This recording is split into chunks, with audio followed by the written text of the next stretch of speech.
وَاضْرِبْ لَهُمْ، اے محبوب آپ ان کے لیے مثال بیان کریں، مثل الحیات الدنیا، دنیا کی زندگی کی مثال آپ بیان کریں کہ دنیا کی زندگی کیسی عارضی اور فانی ہے.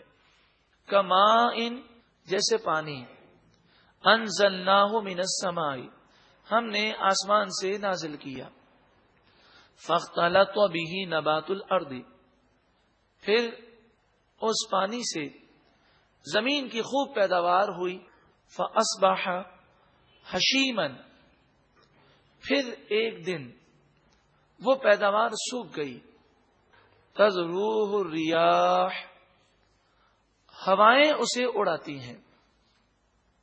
مراد یہ ہے کہ ایک پودا زمین پر لگتا ہے اور پھر وہ فصل پیدا کرتا ہے، تو پھر فصلیں جب لگ جائیں اور اچانک سے اس فصل کو کیڑا لگ جائے، صبح کوئی شخص اٹھے اور وہ دیکھے کہ اس کی فصلیں خراب ہو گئیں، ریزہ ریزہ ہو گئیں، تو جس طرح اس موقع پر وہ یہ کہے گا کہ میری ساری محنتیں ضائع ہو گئیں، ایسے ہی انسان پیدائش سے لے کر موت تک دنیا کے لیے کوشش کر رہا ہے، دنیا دنیا دنیا.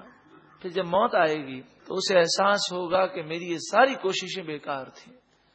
اگر آخرت کے لیے کوشش کرتا تو موت کے موقع پر وہ یہ کہتا کہ ہاں میں نے صحیح کوشش کی کہ دنیا تو اب مجھ سے رخصت ہو رہی ہے، لیکن آنے والا جو پیریڈ ہے وہ آخرت کا پیریڈ، وہ میرے لیے بہت بہتر ہوگا.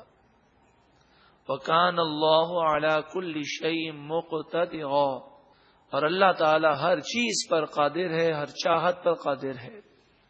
اے دنیا کی محبت میں گم ہو کر، مال، اولاد، بیوی بچوں، ماں باپ یا رشتہ داروں کی وجہ سے گناہ کرنے والوں، سنو، اللہ تعالی ارشاد فرماتا ہے، المال والبنون زینت الحیات الدنیا، مال اور اولاد دنیا کی زندگی کی زینت ہے، موت آتے ہی سب چھوٹ جائے گا.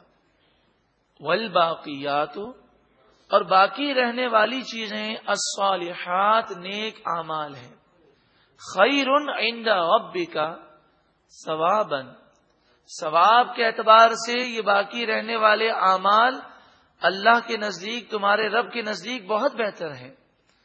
وخیر عملا، اور امید کے لحاظ سے بھی یہ بہت بہتر ہے، یعنی نیک اعمال اختیار کرو.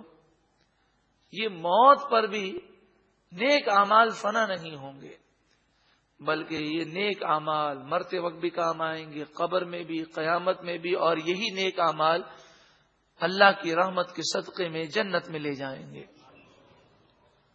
یہ آیت کریمہ سورہ کہف کی آیت نمبر 46 ہے. ہفتے میں ایک دفعہ اس کی تلاوت کر کے اس پر غور ضرور کرنا چاہیے. المال والبنون زینت الحیات الدنیا والباقیات الصالحات خیر عند ربک ثوابا وخیر املا. پھر یہ پڑھیں اور غور کریں. یہ آج سے 1 سال قبل میرا بینک بیلنس 10,000 روپے تھا، اب 1 سال کے بعد 1 لاکھ روپے ہے. دنیاوی طور پر جو فانی چیز ہے اس کا تو بیلنس بڑھ گیا، لیکن نیکی کا کیا عالم ہے. پہلے اگر 3 وقت کی نماز پڑھتا تھا تو اب بالکل نماز سے ہی گیا ہوں، گناہ میں اضافہ ہو گیا. تو جو چیز باقی رہنے والی ہے، جو بیلنس، اس کی طرف ہماری کوئی توجہ نہیں ہے. اللہ تعالی ہمیں اس دنیا کی حقیقت سمجھتے ہوئے طویل ترین آخرت کی تیاری کرنے کی ہم سب کو توفیق عطا فرمائے. وَيَوْمَ، اس قیامت کے دن، نُسَيِّرُ الْجِبَالَ، ہم پہاڑوں کو چلائیں گے. وَتَرَى الْأَرْضَ بَارِزَةً، اور تو زمین کو بالکل صاف دیکھے گا. پہاڑ، دریا، سمندر سب ختم ہو جائیں گے. قیامت کے دن تانبے کی زمین بالکل سیدھی ہوگی. وَحَشَرْنَاهُمْ، اور ہم ان سب کو جمع کریں گے. فَلَمْ نُغَادِرْ مِنْهُمْ أَحَدًا، اور ہم ان میں سے کسی کو بھی نہیں چھوڑیں گے. سب کل بروز قیامت جمع ہوں گے. سورہ کہف ہر جمعے کو پڑھتے ہیں. نبی اکرم صلی اللہ علیہ وآلہ وسلم نے یہ فضیلت بیان کی کہ جمعے کے دن جو سورہ کہف پڑھے اس کے پورے ہفتے کے صغیرہ گناہ مٹا دیے جاتے ہیں. اب یہ جمعے کے دن سورہ کہف پڑھنے کی جو فضیلت ہے، اس فضیلت کے ضمن میں علماء بیان کرتے ہیں کہ جب وہ ہفتے میں ایک دفعہ سورہ کہف پڑھے گا تو یہ دنیا کی مذمت اور یہ ساری باتیں اس کے ذہن میں تازہ ہو جائیں گی.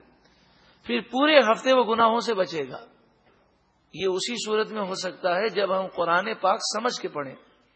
تو جو سورہ کہف پڑھے اور اگر سمجھ کے پڑھتا ہے تو یہ سورت پورے ہفتے کے لیے اس کو نیکی کا جذبہ دینے کے لیے کافی ہے. وَأُرِدُوا عَلَىٰ رَبِّكَ صَفًّا، اے لوگوں اس وقت کو یاد کرو، تمہارے رب کے سامنے لوگوں کو صفے بنا کر حاضر کیا جائے گا. اللہ اکبر. اب سارے لوگ کھڑے ہوں گے.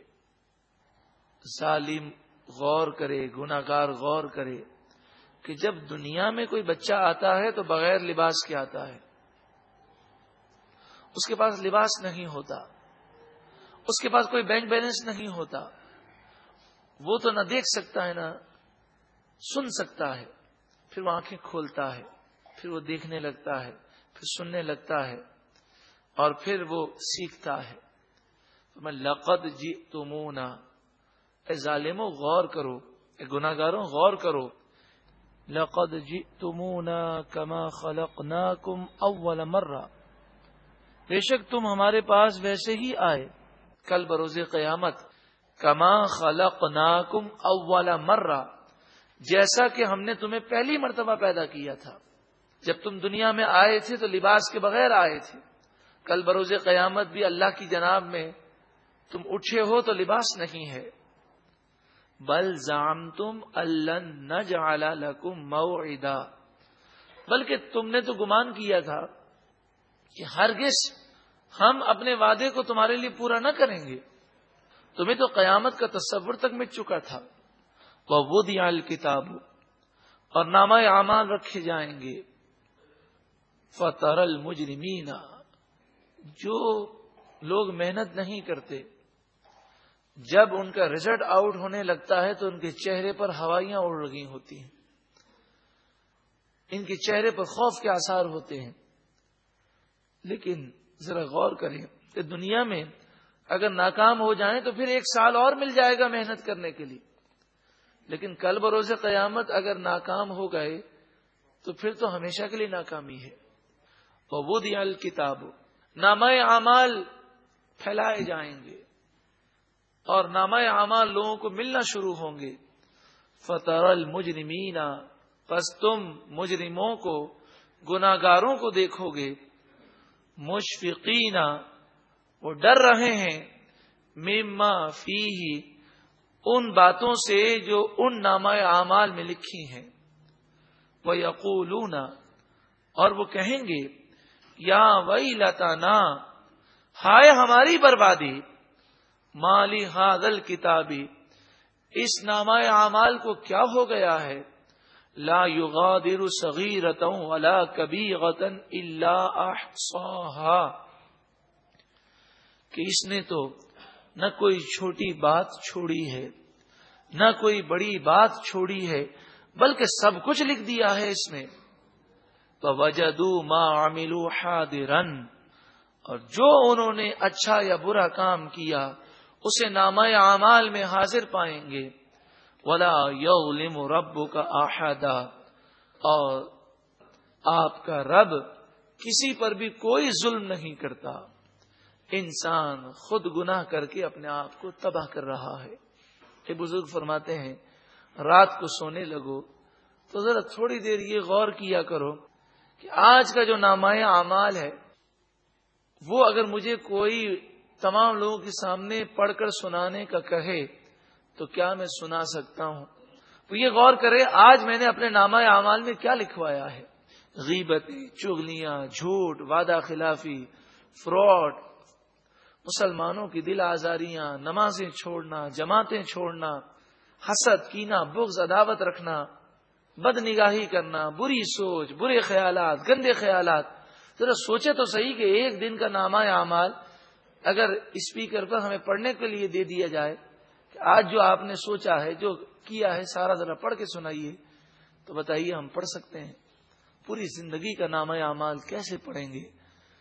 اللہ تبارک و تعالی ہمارے گناہوں کو معاف فرمائے اور ہمیں ایک پاکیزہ اور اچھی زندگی گزارنے کی توفیق عطا فرمائے. وَاضْرِبْ لَهُمْ، اے محبوب آپ ان کے لیے مثال بیان کریں. مثل الحیات الدنیا، دنیا کی زندگی کی مثال آپ بیان کریں کہ دنیا کی زندگی کیسی عارضی اور فانی ہے. کماء، جیسے پانی. انزلناہ من السماء، ہم نے آسمان سے نازل کیا. فاختلط بہ نبات الارض، پھر اس پانی سے